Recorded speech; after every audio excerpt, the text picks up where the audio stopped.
Om Namo Bhagavate Vasudevaya. Om Namo Bhagavate Vasudevaya. Om Namo Bhagavate Vasudevaya. Om Namo Bhagavate Vasudevaya. Om Namo Bhagavate Vasudevaya. Om Namo Bhagavate Srimad Vasudevaya. Bhagavatam 1, 2, 3. Nigama Karpatarum Garitam Phalam Nigama Karpatarum Garitam Phalam Sukham Mukad Amrita Travasamyutam Sukham Mukadamrita Dravasamyutam Pibhata Bhagavatam Rasamarayam Vibhata Bhagavatam Rasamharayam Bhum Haum Rasika Bhuvi Bhavuka. Bhura Rasika Bhuvi Bhavuka. Traduction. Les Védas sont des arbres à soie. Le Brahma Sutra et les fleurs de cet arbre et le Srimad Bhagavatam sont le fruit. Ce fruit a été amené dans le monde matériel par Shisukadev quand il a mouru dans la demeure transcendantale du Seigneur, Goloka Vrindavan. Il est le doux fruit émanant de ses lèvres. Il est dépourvu de peau et de noyaux. Il est plein de nectar, des doux sentiments spirituels. Les divertissements transcendantaux de Shri Krishna sont la douce succulence de ce fruit. Omagana Timilandasya Ganam Jalam Shanakaya Shakshur Militam Tasmai Shikulavena.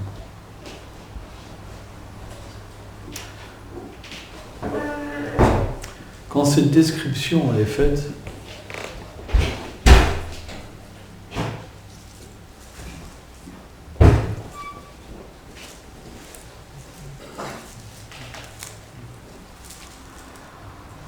il faut comprendre que ce n'est pas des exagérations. Les dévots sincères, quand ils lisent le Bhagavatam, ils peuvent directement goûter la douceur de Krishna, du corps de Krishna, les échanges de Krishna. Et ils peuvent ressentir des émotions extraordinaires. Parce que le Bhagavatam est directement le corps de Krishna. Donc l'approche du Bhagavatam, ce n'est pas l'approche d'un livre ordinaire. C'est une approche pour goûter le pur amour, avoir une expérience du pur amour.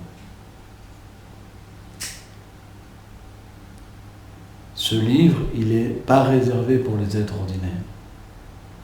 Il est réservé pour les plus hauts dévots du Seigneur suprême. Ceux qui sont des rasikas, ceux qui sont experts à goûter les doux sentiments d'amour. Ce n'est pas réservé pour autres personnes.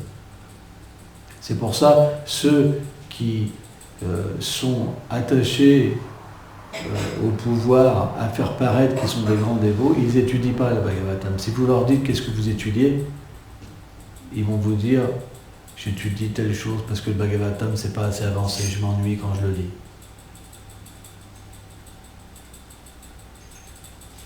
Moi j'ai rencontré des personnes comme ça. Et il y en a, même parmi nous,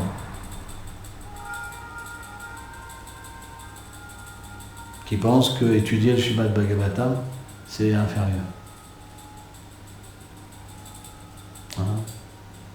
Alors que ce Srimad Bhagavatam, il est le fruit mûr, qui a été transporté de Goloka Vrindavan exprès pour intoxiquer les êtres vivants. Et il y en a qui pensent que c'est pas très important de lire le Bhagavatam tous les jours. Ils pensent ça. Ça, c'est pas une bonne mentalité. C'est pas une bonne mentalité. C'est comme si, en fait, le Seigneur lui-même, il vous apportait la chose la plus belle, le plus beau fruit, qui n'a pas de noyau, qui n'a pas de peau, qui est du nectar. En plus, par un perroquet de Vrindavan, de Goloka Vrindavan, c'est expliqué que quand un perroquet touche une mangue, elle est encore plus savoureuse, et vous ne la regardez pas. Allez, vous la distribuez même tous les jours dans la rue, et vous ne le lisez pas. Quelle sorte de personne vous êtes? Quelle sorte de personne vous êtes? Et après, ils font des kirtans, ils font semblant d'être en extase et de goûter les doux sentiments d'amour. C'est du cinéma.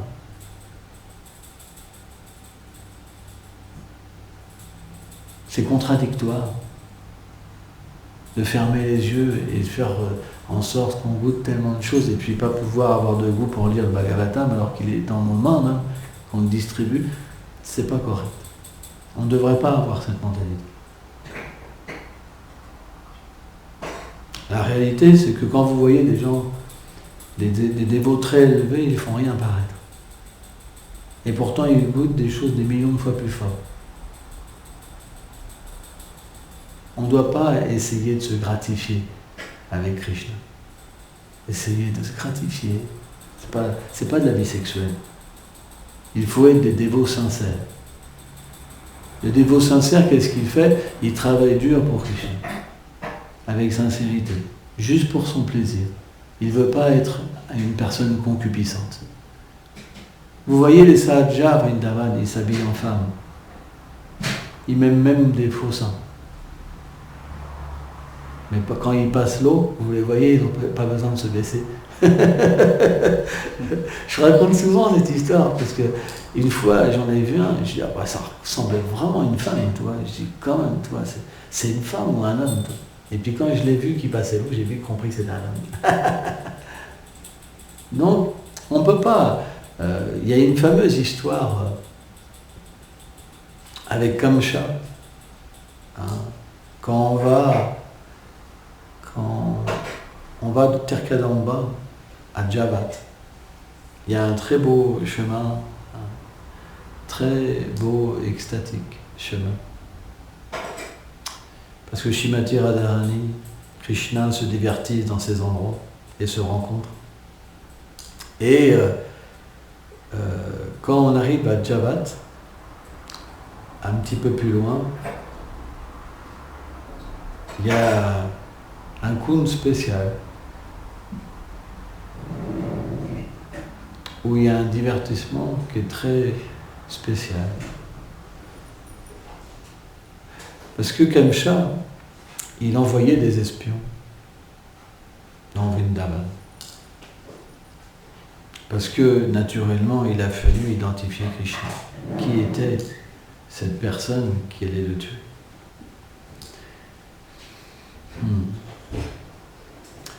Et les espions, ils ont rapporté l'extraordinaire beauté d'une déesse. Une extraordinaire beauté. Quelque chose d'incommensurable, de parfait, que même le Créateur, il ne saurait faire. Une beauté extraordinaire. Et quand Kamsha, il a entendu cette description, naturellement, comme il est un démon, il veut s'approprier les choses pour lui. Ça, c'est l'attitude démoniaque. C'est l'attitude démoniaque, la jouissance. Je veux jouir. C'est pour moi. Tout ce qui est beau ici, c'est pour moi. Quand un démon voit quelque chose de beau, il se dit ça c'est pour moi. Il ne dit pas c'est la création du Seigneur. Il dit ça c'est pour moi. C'est pour moi. Et donc Kamsha, il a automatiquement, dès qu'il a entendu ces descriptions, il a été complètement absorbé. Complètement absorbé. Il y a différentes façons de s'absorber dans la conscience de Krishna. Et là, naturellement, sous prétexte, il est venu avec ses armées, mais sous prétexte d'aller faire un tour pour essayer de rencontrer cette grande beauté, il a demandé à son armée de rester dans un endroit particulier, comme un campement, et lui, il est parti avec son char. Et quand il est parti avec son char, il est arrivé donc à ce kund. Comment il s'appelle? Kishori Kund, ouais, c'est ça, Kishori Kund. Il est arrivé à ce kund qui était merveilleux. Un merveilleux kund. Car les kunds à Vraj sont des lieux véritablement d'émerveillement, où l'eau est vraiment du nectar. Il est un amour liquide, particulier. Et naturellement, Comme Kamsha, il est arrivé à cet endroit, donc il a attelé ses chevaux pour pas. Voilà.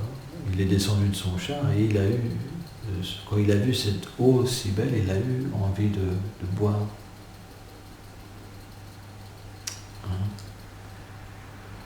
Et donc, il a plongé ses mains et il a bu. Et dès qu'il a bu, il a entendu ses chevaux qui ont commencé à hennir.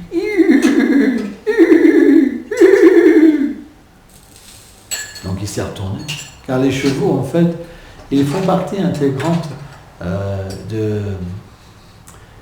aussi de la protection du guerrier. Parce qu'ils préviennent aussi. Donc quand il a vu les chevaux hennir comme ça, il s'est retourné pour voir s'il n'y avait pas un ennemi. Mais il n'a rien vu. Donc il est retourné pour boire, et là il a vu une dévie dans l'eau. Une magnifique dévie. Et il s'est dit, oh, ça doit être la déesse du Kund. Mais il s'est passé quelque chose, c'est qu'il a commencé à voir qu'au lieu d'avoir des mains de guerrier, de puissants guerriers, Kamsha avait une puissance de 10 000 éléphants, donc c'est pas ordinaire, c'est vraiment un puissant guerrier. Mais au lieu de voir des mains puissantes, il a vu des mains fines et jolies, il a vu des bracelets. Après, il a vu une poitrine et il a réalisé qu'il avait une forme féminine. Et là, il a flippé. Il dit, qu'est-ce qui se passe? Je me suis fait ensorceler, qu'est-ce qui m'arrive? Je suis Kamsha, le roi de Mathura, et maintenant j'ai un corps de femme. Comment mes guerriers vont comprendre? Comment je vais pouvoir régner dans un corps de femme? Donc il était complètement dans la lamentation, et il y avait les chevaux qui rigolaient. Ils trouvaient ça amusant. Et là, à ce moment-là, Lalita est venue avec une servante, avec un pot. Car tous les jours, en fait, Radharani est baignée avec une de ses eaux. Donc.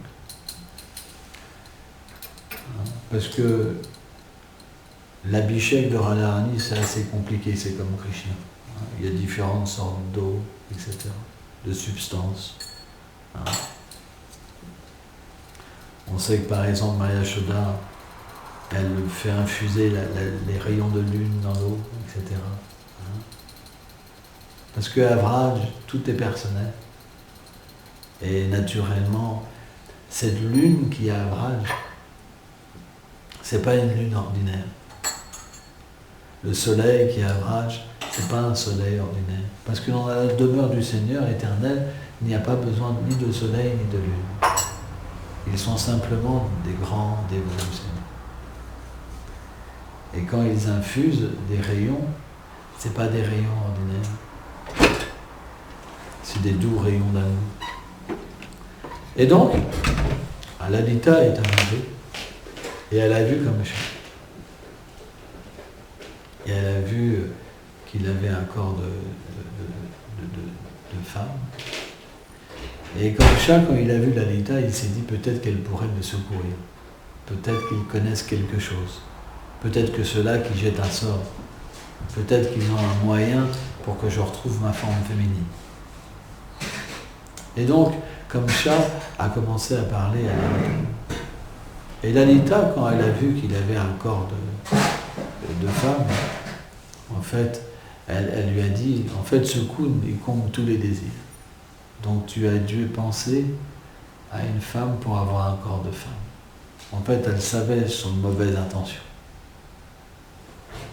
Mais Kamsha, il a supplié d'avoir de l'aide. Parfois, les démons, quand ils sont dans une difficulté comme ça, ils deviennent un peu humbles et ils demandent de l'aide.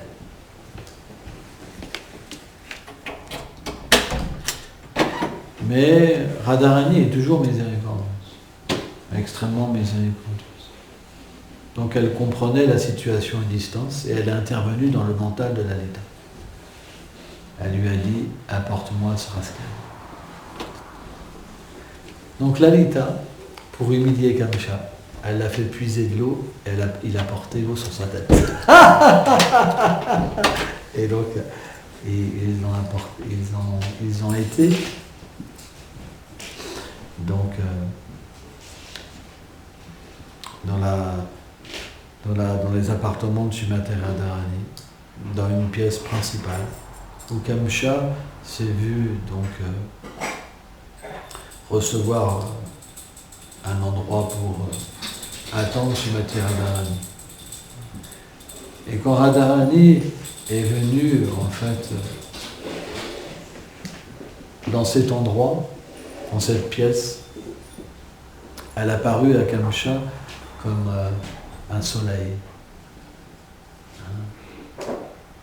Et donc, Radharani, elle a repris Kamsha en lui disant qu'il cause des grandes perturbations à Vrindavan. Parce qu'il envoie plein de démons comme lui. Et il cause des grandes perturbations dans les divertissements du Seigneur. Et donc elle lui a dit qu'il pourrait retrouver en fait sa forme que si il arrêtait de déranger les divertissements de lui. Et comme Shah a promis. C'est comme ça que les démons sont arrêtés de venir à Vrindavan. Et donc elle lui a dit, donc tu as qu'à revenir au Kishuriku et te baigner à tel endroit. Toucher l'eau et tu verras, tu pourras retrouver ton corps de guéri. Mais elle a dit en rigolant, juste avant, elle a dit, mais tu ne veux vraiment pas garder ces corps de femme? Les êtres font des millions de vies d'austérité pour avoir un corps de gopi. Et toi, tu pleures pour avoir un corps d'homme. La morale de cette histoire, c'est que, bien que Kamsha avait l'apparence d'une gopi, il était Kamsha. C'est pourquoi c'est pas en acceptant une apparence externe qu'on devient un assistant de Srimati Radharani. C'est à l'intérieur. C'est pourquoi, si on feint des symptômes d'extase, on va sûrement être adoré, mais on va manquer, en fait, de recevoir la miséricorde, parce qu'on aurait déjà notre paye. Payé. Notre paye. Nous avons déjà ce que nous manifestons. Les gens vont nous approcher, oh Maharaj par exemple, t'es un grand dévot, ça se voit quand tu chantes, oh là là, il y a tellement d'extase. On sera déjà payé. On n'aura pas plus. Et on le sait au fond du même. Nous-mêmes, quand on n'est pas un pur dévot, on sait qu'on se triche nous-mêmes quand on est comme ça. On le sait. Parce qu'on fait percevoir quelque chose. Et c'est pas la bonne façon d'aller vers Krishna. De la même manière qu'on ne va pas au 10e chant, directement, de la même manière, on ne peut pas atteindre l'amour par simplement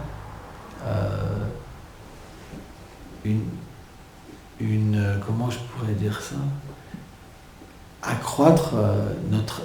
en fait, on a plus d'apparence qu'à l'intérieur, comprenez? Par exemple, quand Prabhupada chante Jarada Madhava, et vous voyez que son corps trembler, c'est différent. Parce qu'il ne peut pas, dû à des trop gros sentiments d'extase qui sont comme des volcans, en fait, de telles personnes ne peuvent pas contrôler toutes leurs émotions. Mais on voit des jeunes dévots qui sont au seuil de la dévotion, quoi. Dès qu'ils ont la moindre émotion. Pourquoi? Parce qu'on cherche quelque chose, il y a une duplicité en nous. Donc il faut faire attention. Et aussi une autre chose, c'est, imaginez-vous les gens qui vous voient comme ça, mais ils se disent, mais c'est la secte. Je vois les dévots qui ferment les yeux, ils ont des têtes, et je me dis, mais si j'arrive là, qu'est-ce que je pense? Je me retrouve avec des gens bizarres. Vous comprenez?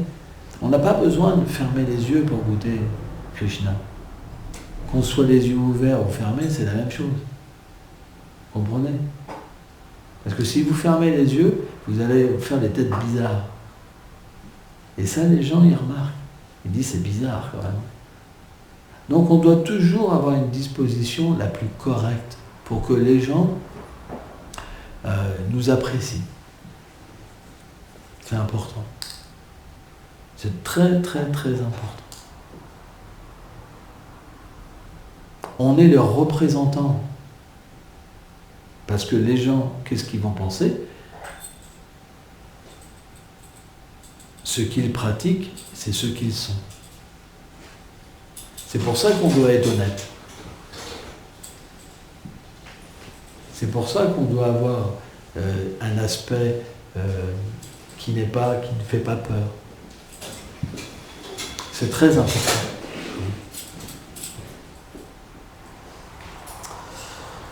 Je continue.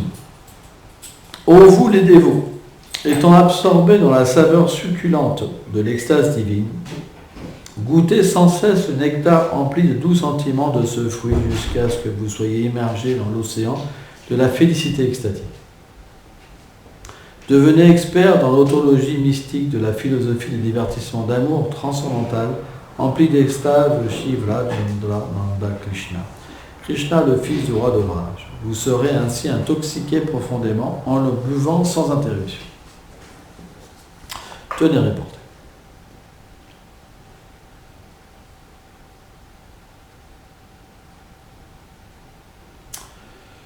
Alors, de tels dévots sont appelés Bhavuka, des personnes de bonne augure, parce qu'ils accomplissent des actions afin de goûter le bhava, l'amour de Dieu.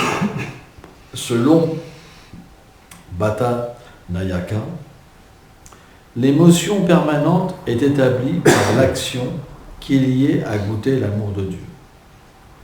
En prenant cette signification, Bhavuka indique une personne qui apprécie le Seigneur, qui est la personnification des doux sentiments transcendantaux.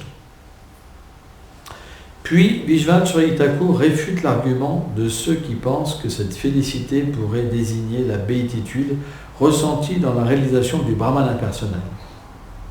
Car le Brahman n'est que la radiance du corps transcendantal de Krishna, comme l'explique la Taittiriya Upanishad 2.4.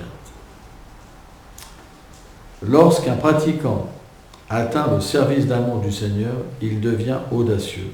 Le Seigneur suprême est plein d'extase. Le Brahman impersonnel est sa splendeur corporelle. Il est la source de Brahman. Celui qui connaît ce Seigneur est chanceux. Là, c'est pas de Brahman, c'est du Brahman. Oui. Hein? Oui, une faute. La Bhagavad Gita dit Brahmano hi pratistaham. Je suis la base du Brahman. Cette déclaration montre également que Krishna est supérieur au Brahman. Il est aussi connu comme étant la personnification des doux sentiments, puisqu'il est plein de félicité.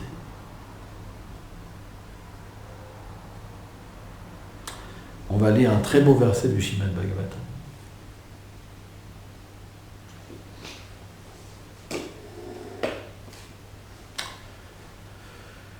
Srimad Bhagavatam 10, 43, 17.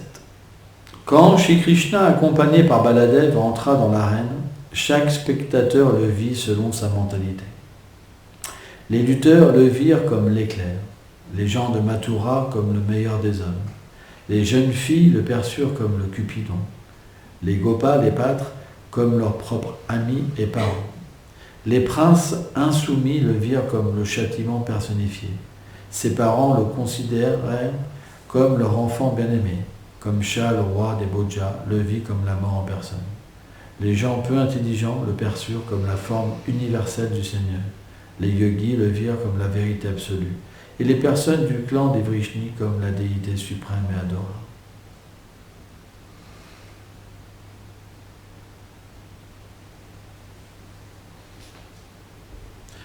Donc, c'est important de comprendre que chacun perçoit Krishna d'une certaine manière. On avait eu un rendez-vous interreligieux et la personne musulmane qui parlait en fait de Krishna, elle considérait Krishna comme un prophète.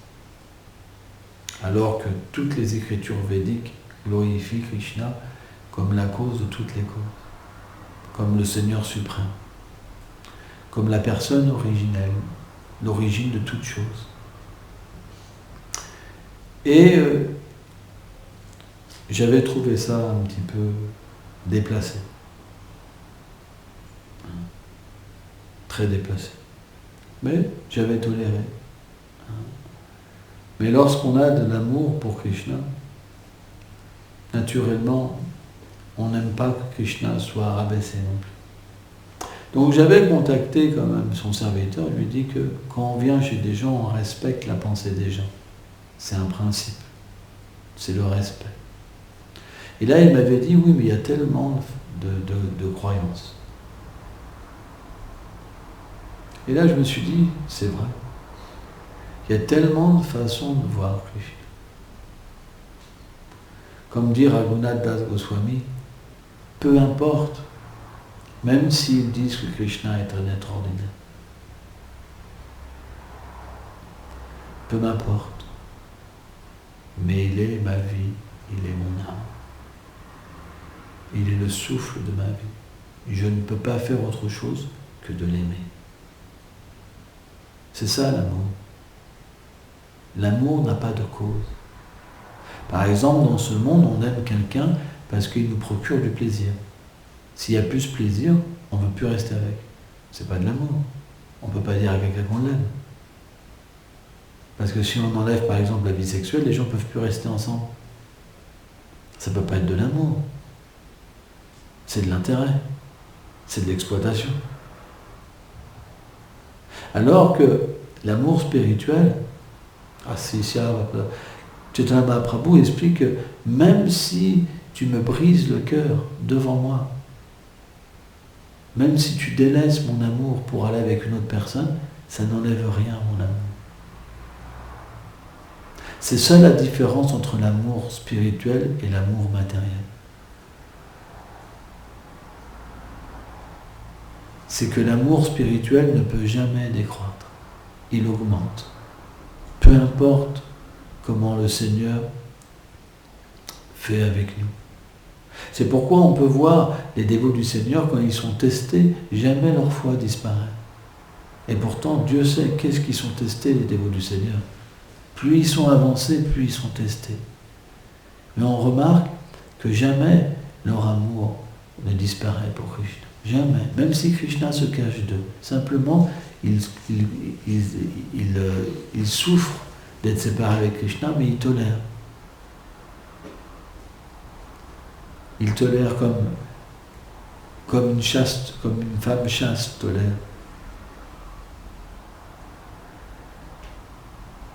Les humeurs de son mari. Parce que c'est la nature de l'âme. L'âme est féminine. Et Krishna est le Purusha suprême, le mâle suprême. Et automatiquement, dès qu'on rentre en contact avec Krishna, cette nature de l'âme se manifeste. Peu m'importe ce que tu fais. Je t'aime. Et je ne peux pas faire autrement que t'aimer. Et rien ne peut satisfaire un bhakta, à part cet amour. C'est pour ça qu'on l'appelle Bhavuka. Il savoure. Il ne peut pas faire autrement que savourer cet amour. C'est sa nature, c'est la nature de l'âme de savourer l'amour. Quand vous êtes amoureux d'une personne, même matériellement, vous avez envie de savourer la personne. Vous avez envie d'être dans sa compagnie. Vous avez envie de vous souvenir de lui. Vous avez envie de sentir le parfum de son corps. Alors bien sûr, les parfums matériels et les parfums spirituels, c'est pas la même chose. Vous avez envie d'entendre ses douces paroles, le tintement de ses clochettes de Shri, le son de sa flûte. Vous avez encore et encore envie de vous rappeler. Adharani, elle dit, si je pouvais encore, rien qu'un instant, être dans sa compagnie, j'adorerais cet instant pour l'éternité. Ça veut dire que juste une image de Krishna, juste un instant de Krishna, c'est tellement illimité que ça peut être adoré pour l'éternité. Qu'est-ce qu'on peut comprendre de la compagnie de Krishna? C'est un feu d'artifice d'amour qui augmente à chaque instant. Au point que les dévots, leurs émotions, les émotions de Srimati Radharani, c'est comme des millions de volcans qui éruptionnent en sens, dans les mêmes moments et qui vont dans des sens différents. On ne peut pas avec notre corps expérimenter ces choses-là. C'est sans limite.